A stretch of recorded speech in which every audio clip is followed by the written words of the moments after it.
নমস্কার। জানা অজানা তথ্য ইউটিউব চ্যানেলে আপনারা স্বাগত। জানা অজানা তথ্য ইউটিউব চ্যানেলে আমরা নিয়মিত আপনাদেরকে দেখাচ্ছি কলকাতা তথা পশ্চিমবঙ্গ তথা ভারতবর্ষের বিভিন্ন দর্শনীয় স্থান। যেসব দর্শনীয় স্থানের কোনো হয়তো ঐতিহাসিক বা ভৌগোলিক বা সাংস্কৃতিক বা রাজনৈতিক বা অর্থনৈতিক কোনো মূল্য আছে, হয়তো তার সঠিক মূল্যায়ন হয়নি, অথবা তার মূল্যায়ন হয়েছে হয়তো একটু অতিরঞ্জিতভাবে, যার অনেকটা কাল্পনিক কিছুটা সত্য, বা অনেকটা সত্য কিছুটা কাল্পনিক।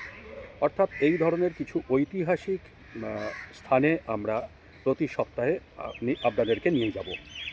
এই সপ্তাহে আমরা আপনাদেরকে নিয়ে যাব সেই মহীয়সী নারীর বাসভবনে। মানব দরদী, মানব কল্যাণে যার গোটা জীবনকে উৎসর্গ করেছিলেন সেই লোকমাতা রানী রাসমণির বাসভবনে।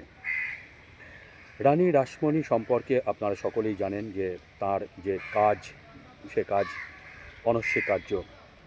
এবং এই সময় তার যে কলকাতার যে যানবাজারের যে বাড়ি, এই সময় এই বাড়িতে আপনাদের নিয়ে যাওয়ার আরও একটি প্রাসঙ্গিকতা হচ্ছে যে কলকাতার যে বড় রাজবাড়ি বা জমিদার বাড়িগুলোতে যে প্রাচীনতম দুর্গাপুজো হয়, এই বাড়িতেও কিন্তু সেই রকমই একটি দুর্গাপুজো হয়।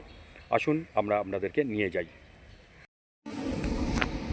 রানী রাসমণি বাংলার মহীয়সী নারী হিসাবে তিনি ছিলেন অগ্রগণ্য। একদিকে একান্নবর্তী পরিবার, অন্যদিকে তাঁর সাম্রাজ্য, দুটিকেই সামলেছেন অত্যন্ত নিখুঁতভাবে। মানুষের সেবায় তিনি ছিলেন অতুলনীয়, প্রজাবৎসল প্রাণ। ঈশ্বর এবং মানুষ দুয়ের প্রতি তিনি ছিলেন সেবাব্রতী। তাঁর মানব সেবার কথা ইতিহাসের পাতায় স্বর্ণাক্ষরে লেখা রয়েছে।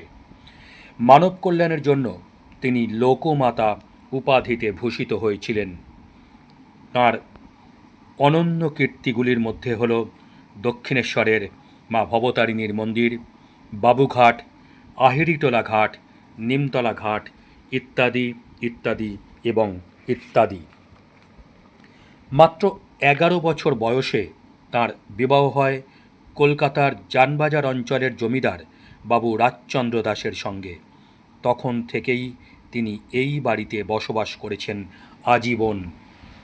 তাঁদের যানবাজারের এই বাড়িতেই প্রথম দুর্গাপুজো করেন রানীর শ্বশুরমশাই বাবু প্রীতিরাম দাস, সেটা 1790 খ্রিস্টাব্দ। তারপর তাঁর অবর্তমানে বাবু রাজচন্দ্র দাস হয়ে 1836 খ্রিস্টাব্দে এই পুজোর দায়িত্ব গ্রহণ করেন স্বয়ং রানী রাসমণি। শোনা যায় 40 কিলো চালের নৈবেদ্য নাকি দেওয়া হতো মাকে। এ বাড়ির পুজোতে অনেক মনীষীর পদার্পণ ঘটেছে বলেও জানা যায়, যেমন রাজা রামমোহন রায়, ঈশ্বরচন্দ্র বিদ্যাসাগর, ঠাকুর শ্রী রামকৃষ্ণ পরমহংসদেব প্রমুখ। কালের নিয়মে অনেক পরিবর্তন, পরিবর্ধন, বিভাজন ইত্যাদি ঘটলেও এবারের দুর্গাপুজো কিন্তু আজও প্রাচীন ঐতিহ্য বহন করে চলেছে।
এবার আসুন এই পরিবারেরই সপ্তম প্রজন্মের একজন, তার সঙ্গে আমরা আপনাদের আলাপ করিয়ে দিই এবং তার মুখ থেকে শুনে নিই এবারের দুর্গাপুজোর ইতিবৃত্ত।